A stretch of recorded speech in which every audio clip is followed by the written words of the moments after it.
Hello, कैसे हो सभी एनडी ऑफिसर्स। बहुत ही बेहतरीन तरीके से तैयारी चल रही है सर। बूस्टर सेशन से एकदम कॉन्फिडेंस भी बूस्ट हो रहा है और जो है टॉपिक भी बूस्ट हो रहा है, तो स्कोर तो बूस्ट होना ही है। तो जय हिंद सबको, वेलकम बैक। हम फाइनली जो है केमिस्ट्री की भी बूस्टर सेशन ले आए। तो भाई केमिस्ट्री में हम एसिड बेस एंड सॉल्ट से शुरू कर रहे हैं। ये आपकी पहली बूस्टर वीडियो है केमिस्ट्री की। मतलब इतना करवा दूंगा मैं बूस्टर के अंदर भी कि सिर्फ बूस्टर देख ली और एमसीक्यू वाली मैराथन देख लेना। आपका भाई मैं कह रहा हूं 50 में से, जैसा कि वादा किया था, 40 प्लस आप ठोक के आओगे पेपर में और आके छाती ठोक के कहोगे कि सर पेपर कर दिया है हमने। और अब जो है आप बस तैयारी करो हमारे इंटरव्यू की, हमसे मिलने की तैयारी करो आप। अब हम मिलने आएंगे एज अ ऑफिसर, ठीक है। तो भाई शुरू करते हैं बिना किसी देरी के, क्योंकि कम समय में आपको टॉनिक देना है। तो यहाँ पे भाई एसिड बेस एंड सॉल्ट की बात करें उससे पहले आपको कुछ फॉर्मूले बनाने आने चाहिए। तो बेसिक केमिस्ट्री का कुछ बातें पता होनी चाहिए। जैसे भाई आपका जो है कंपाउंड जब बनते हैं तो एटम्स आपस में जो है रिलेट करते हैं, यानी इलेक्ट्रॉन्स वगैरह का एक्सचेंज या शेयर करते हैं। तो यहाँ पे भाई आपका जितने भी एटम्स हैं, अगर उनको इलेक्ट्रॉन आपका शेयर करना है या फिर लूज गेन करना है, तो दो तरीके। एक तो वो भाई अगर लूज या गेन कर रहे हैं तो उन पे चार्ज आएगा और क्या बन जाएंगे, वो आयंस बन जाएंगे। तो आयंस पे चार्ज होता है, ठीक है। एलिमेंट्स की हम निकालते हैं वैलेंसी, ठीक है। तो एलिमेंट जब अपनी वैलेंसी के हिसाब से इलेक्ट्रॉन लूज गेन कर ले तो उस पर चार्ज आता है और क्या बन जाता है, आयन। पॉजिटिव चार्ज आए तो कैटायन, नेगेटिव चार्ज आए तो आपका एनायन होता है, ठीक है। तो यहाँ पे वैलेंसी आप डायरेक्ट याद रख लो, sodium, lithium, potassium, chlorine, fluorine, bromine, इन सब की 1 होती है। यहाँ पे हाइड्रोजन भी आप ऐड कर सकते हो। उसके बाद कैल्शियम, मैग्नीशियम, ऑक्सीजन और आपका सल्फर, इन सब की 2 होती है। एल्यूमिनियम, बोरोन, नाइट्रोजन, फास्फोरस, इन सब की 3 होती है। उसके अलावा कुछ स्पेशल आपके कॉम्प्लेक्स आयन है जिनको याद रखोगे, ठीक है। तो यहाँ पे भाई आपका डेट इज जो हाइड्रोक्साइड आयन है ये OH माइनस होता है। कार्बोनेट आयन CO3 2 माइनस होता है। सल्फेट आयन आपका SO4 2 माइनस होता है। अमोनियम आयन NH4 पॉजिटिव होता है। नाइट्रेट आयन आपका NO3 माइनस होता है। फोस्फेट आयन PO4 3 माइनस होता है। इन पे जो चार्ज है ये वो इलेक्ट्रॉन है जो इनको लूज या गेन करने पड़े। जैसे नेगेटिव है तो उसको चाहिए 1 इलेक्ट्रॉन, पॉजिटिव है तो वो देगा 1 इलेक्ट्रॉन या उसने दिया हुआ है। तो यहाँ पे भाई आपका नेगेटिव है, यानी उसने जो है इलेक्ट्रॉन ले लिया है, गेन कर लिया, तो ये आपस में अटैच करेंगे। और यहाँ पे जो है इनका जो चार्ज है यही इनकी वैलेंसी है जब आप फॉर्मूला लिखोगे, ठीक है। आगे मैंने बोल दिया सोडियम हाइड्रोक्साइड, तो Na की 1 OH की 1 क्रॉस मल्टीप्लाई फॉर्मूला बना दिया। लिटमस पेपर का ओरिजिनल कलर पर्पल होता है। भाई पर्पल आता कहाँ से, लाइकन से। लाइकन जो कि एक सिम्बायोटिक रिलेशन आपकी जो फंगस और एल्गी के बीच में, उससे एक्सट्रैक्ट होता है लाइकन। जो आपका लिटमस पेपर है, लिटमस उससे एक्सट्रैक्ट होता है, उससे पेपर बनाया जाता है। आपका पर्पल कलर होता है, 2 कलर का पेपर बनाया जाता है, रेड और ब्लूइश कलर का, ठीक है। तो एसिड जो है भाई आपके सोर टेस्ट के होते हैं, बेस जो है आपके बिटर टेस्ट के होते हैं। एसिड ब्लू को रेड बना देते हैं, लिटमस को। बेस जो है वो रेड को ब्लू बना देते हैं। एसिड जो H पॉजिटिव आयन रिलीज करते हैं एक्वस में, लेकिन सारे नहीं। बेस जो है वो OH माइनस आयन रिलीज करते हैं एक्वस सॉल्यूशन में, लेकिन सारे नहीं। ये बात बोली थी अरेनियस ने। तो अरेनियस ने अपना कंसेप्ट दिया एसिड बेस का कि एसिड वो कंपाउंड जो H पॉजिटिव रिलीज करेंगे या सॉल्यूशन में H3O पॉजिटिव की कंसंट्रेशन बढ़ाएं, वो एसिड है। बेस जो OH माइनस जो है वो रिलीज करें, उसकी कंसंट्रेशन बढ़ाएं, तो वो बेस है। एग्जाम्पल देख लो, बहुत सारे एग्जाम्पल लिखे हैं, ये फॉर्मूले आपको पता होने चाहिए। एसिड का हाइड्रोक्लोरिक एसिड HCl होता है। Sulphuric acid Kings of acid H2SO4। Nitric acid HNO3 जो एसिड रेन में होता है, और सल्फ्यूरिक एसिड ये भी एसिड रेन में। Carbonic acid H2CO3 soft drinks, cold drinks में होता है। Phosphoric acid H3O4। Acetic acid CH3COH। Hypohalous acid यानी HOX, अब X की जगह आप कुछ भी लगा लो, ठीक है। तो यहाँ पे आपका हाइपोहेलस एसिड बन जाएगा। X यहाँ पे हेलोजन है। तो यहाँ पे भाई आपका सोडियम हाइड्रोक्साइड बेस के एग्जाम्पल है। Potassium hydroxide, magnesium hydroxide, calcium hydroxide, lithium hydroxide, aluminium hydroxide, ये सब आपके जो है बेस के एग्जाम्पल। उसके बाद एम्फोटेरिक जो दोनों की तरह बिहेव करे, जैसे पानी है, ये H पॉजिटिव आयन भी देता है, OH माइनस आयन्स भी देता है, यानी एम्फोटेरिक का दोनों जैसा बिहेवियर दिखाता है। जैसे कुछ ऑक्साइड्स भी एम्फोटेरिक होते हैं, जैसे zinc oxide, aluminium oxide, Al2O3 और ZnO, ये भी एम्फोटेरिक होते हैं। बेसिसिटी होती है कि एक एसिड जो है कितने H पॉजिटिव आयंस दे सकता है, उसकी बेसिसिटी है। एसिडिटी है कि एक है जो आपका वो है कि बेस जो है वो कितने H माइनस आयंस दे सकता है। लिमिटेशन की बात करो तो अरेनियस जो है वो NH3PH3 का बेसिक बिहेवियर एक्सप्लेन नहीं कर पाया था, जबकि उसके पास H है फॉर्मूले में, और AlCl3BF3 इनका एसिडिक बिहेवियर एक्सप्लेन नहीं कर पाया था, जबकि नेगेटिव आयन है इनके पास। तो भाई उसके बाद ब्रॉन्स्टेड लोरी आया, उसने अपना कंसेप्ट दिया। उसने बोला, ये जॉन ब्रॉन्स्टेड और थॉमस लोरी ने दिया था। इसने बोला कि भाई एसिड जो है प्रोटॉन डोनर होंगे, जो प्रोटॉन को डोनेट करे, बेस प्रोटॉन एक्सेप्टर होंगे। तो NH3 वाटर की कराई गई, तो NH3 वो है जो है बेस, वो प्रोटॉन को एक्सेप्ट कर लेता है, तो NH3 बेस है। और एक्सेप्ट करने के बाद उसके बाद डोनेट करने की टेंडेंसी है, तो कॉन्जुगेट जो है आपका एसिड है, क्योंकि प्योर एसिड नहीं है, कॉन्जुगेट है। तो यहाँ पे भाई ऐसे बेस H3O पॉजिटिव OH मिला, जो है H3O पॉजिटिव। तो यहाँ पे भाई आपका H2O ये से सब बन रहा है, कॉन्जुगेट बेस, कॉन्जुगेट एसिड, ये सब। इसकी लिमिटेशन है इसकी भी, इसके हिसाब से NH3 जो है और H2O ये एम्फोटेरिक है। तो यहाँ पे भाई ये जैसे एक्सप्लेन नहीं कर पाया कि AlCl3BF3 क्यों जो है आपके एसिड है। बेस का तो इसने कर दिया कि NH3 जो है वो क्या है, आपका बेस है। उसके बाद भाई लिमिटेशन देख ली, लुइस कंसेप्ट। फिर लुइस आया, लुइस ने बोला कि भाई जो इसकी एक्सेप्शन है उसको मैं एक्सप्लेन कर देता हूँ, लेकिन बाकी चीज मुझसे मत पूछना, पहले बता तो रखिए।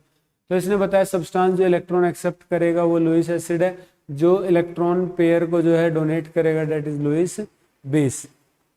यहाँ पे इलेक्ट्रॉन पेयर इसको डोनेट करेगा, लेगा कौन यहाँ पे, एक और। तो यहाँ पे भाई लुइस एसिड जो है इलेक्ट्रॉन पेयर को एक्सेप्ट करेगा, बेस जो डोनेट करेगा। तो NH3 के पास इलेक्ट्रॉन पेयर है, डोनेट करने के लिए तैयार है, तो लुइस बेस है, और लुइस एसिड होगा BF3 जो कि गेन करने के लिए रेडी है।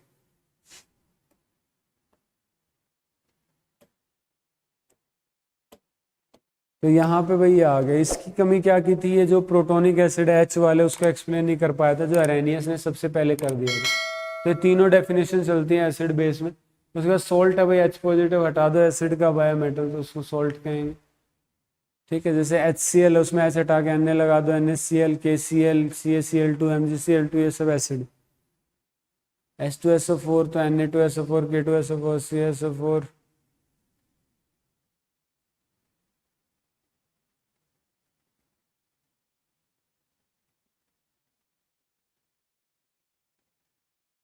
तो यहाँ पे भाई जैसे H2SO4 है, सोडियम से हटा दिया, पोटेशियम से, कैल्शियम से, तो यहाँ पे हट जाएगा आपका, और यहाँ पे भी क्या बना लेगा, सोल्ट। तो एसिड और बेस के कॉम्बिनेशन से भी बनता है सोल्ट, जिसे न्यूट्रलाइजेशन रिएक्शन बोलते हैं। जब एक एसिड बेस से रिएक्ट करता है तो सोल्ट प्लस वाटर बनता है।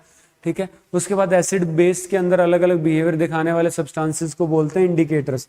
तो इंडिकेटर्स की बात करोगे तो दे शो डिफरेंट प्रॉपर्टीज या बिहेवियर इन डिफरेंट सब्सटेंस, यानी एसिड और बेस में अलग अलग प्रॉपर्टीज दिखाएंगे।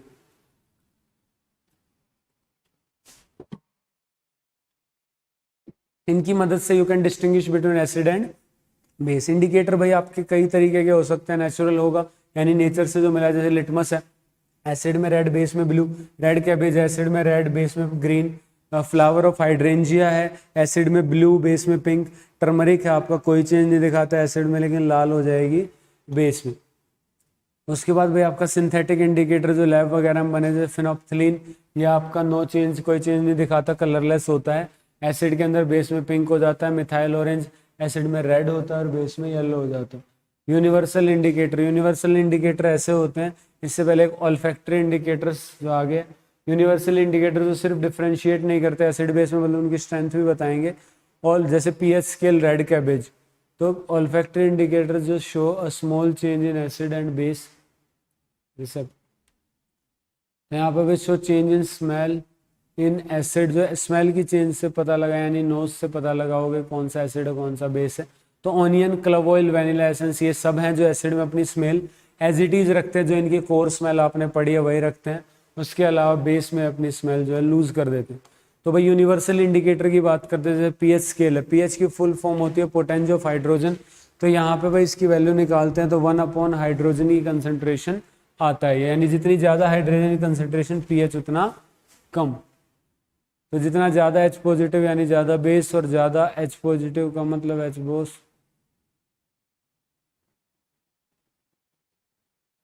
तो यहाँ पे भाई आपका H पॉजिटिव यानी पीएच की वैल्यू के हिसाब से अगर 7 है तो न्यूट्रल, 7 से कम है तो एसिडिक, ज्यादा है तो जो है बेस रहेगा। अलग अलग कलर दिखाता है, रेडिश कलर रहता है स्ट्रॉन्ग एसिड पे, फिर ऑरेंज हो जाता है, फिर येलोइश, फिर ग्रीन, फिर उसके बाद ब्लू, फिर ब्लू की शेड, फिर वायलेट।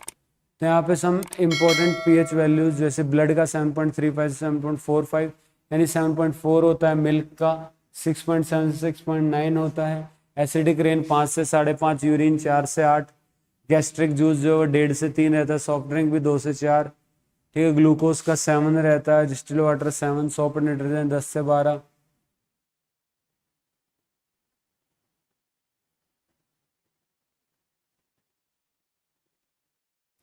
तो यहाँ पे भी 100 डिटर्जेंट का 10 से 12, मिल्क ऑफ मैग्नीशिया 10.5 होता है, सलाइवा 6.2 7.3।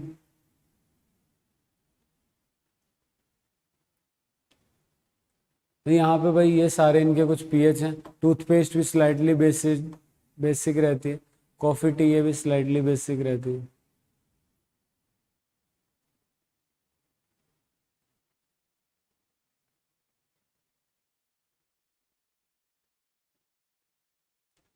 तो यहाँ पे भाई ये बाकी चीज़ों का भी दे रखा है, जब प्रोटीन वगैरह, अमीनो एसिड, ये भी एसिडिक, स्किन है इसका भी एसिडिक रहता है, सी वाटर ये आपका स्लाइटली बेसिक, अल्कोहल जो है वो आपका 7 से 7.5 है। इसके अलावा आपका टीयर्स का भी जो है स्लाइटली एसिडिक से स्लाइटली बेसिक, इस तरीके से चीज़ें चलती हैं। एसिड जो है सोर्स के बेस पे आपके नेचुरल हो सकते हैं, और आपके जो है मिनरल एसिड भी हो सकते हैं नेचुरल में, जिनका नेचुरल सोर्स लेमन ऑरेंज से सिट्रिक एसिड मिलता है, टामारिंड से टार्टरिक एसिड, टमाटो से जो ऑक्जेलिक एसिड, विनेगर से जो एसिटिक एसिड, कर्ड सोर मिल्क से लैक्टिक एसिड, एंड स्टिंग से फॉर्मिक एसिड, अनराइप मैंगो में सिट्रिक, ऑक्जेलिक और ससीनिक एसिड होता है। मिनरल एसिड जो आपके लेबोरेटरी में बनते हैं, HCl, H2SO4, HNO3, H2CO3, H3PO4। तो यहाँ पे भी स्ट्रॉन्ग एसिड की बात करो, जो कम्प्लीटली आयनाइज हो जाए पूरी तरीके से, स्ट्रॉन्ग एसिड है। जो वीक होगा यानी पूरी तरीके से एनालाइज नहीं हो सकता।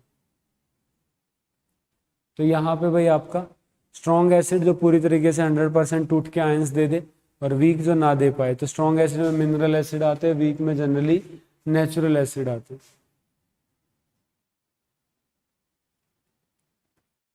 उसके बाद types of acid on the basis of concentration, तो कंसंट्रेटेड बेस पे dilute acid, concentrated acid, concentrated acid में परसेंटेज ज़्यादा होती है एसिड की, डाइल्यूट एसिड में कम होती है।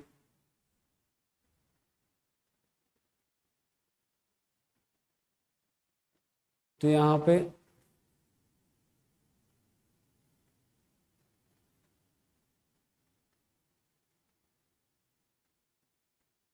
पे देखो भाई आप, तो यहाँ पे नेक्स्ट बात करते हैं केमिकल प्रॉपर्टीज ऑफ एसिड। तो भाई एसिड की केमिकल प्रॉपर्टीज यानी एसिड की रिएक्शन करा के देखेंगे हम अलग अलग चीज़ों के साथ।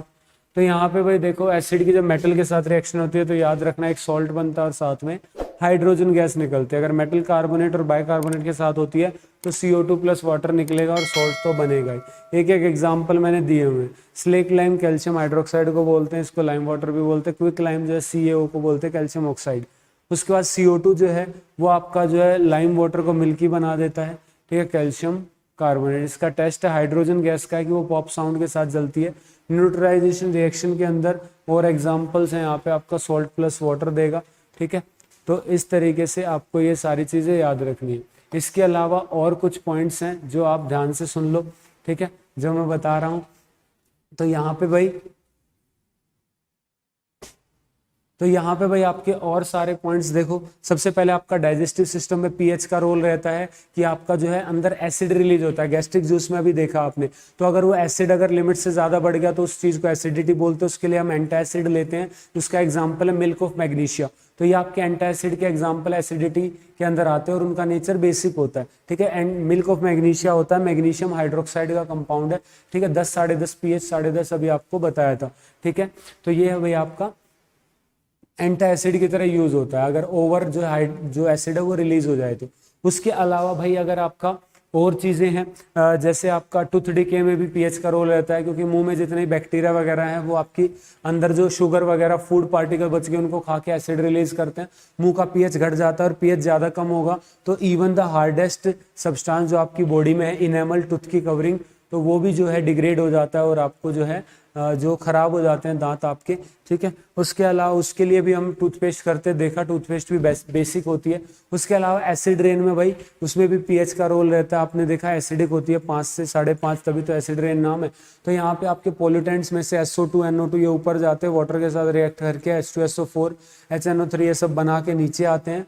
तो ये बना के जब आपके नीचे आते हैं भाई, तो उसी को एसिड रेन कहते हैं, क्योंकि एसिड्स गिर रहे हैं एक तरीके से। उसके अलावा जब आपकी सॉइल जो है वो न्यूट्रल होगी तो अच्छा प्रोडक्टिविटी देती है। तो सॉइल का टेस्ट करते हैं, जो मिट्टी में मिला के उसका पीएच टेस्ट कर लो। तो पीएच अगर आपका बेसिक आए तो एसिड डाल दो, यूरिया वगैरह खाद, और अगर एसिडिक आए तो बेस डाल दो, जैसे आपका जो चौक पाउडर वगैरह, लाइमस्टोन वगैरह, ये सब स्लेट लाइम वगैरह ये सब डाल दिया जाता है ताकि प्रोडक्टिविटी बढ़ सके, ठीक है। तो एसिड और बेस के अंदर आप याद रखो एसिड बेस का बेसिक प्रॉपर्टी आपको पता होनी चाहिए। उसके अलावा नेचुरल एसिड के एग्जांपल्स वगैरह पता होने चाहिए आप लोगों को। उसकी केमिकल रिएक्शंस के बारे में पता होना चाहिए, फिजिकल प्रॉपर्टीज जो है वो टेस्ट वगैरह ये सब आपको पता होना चाहिए।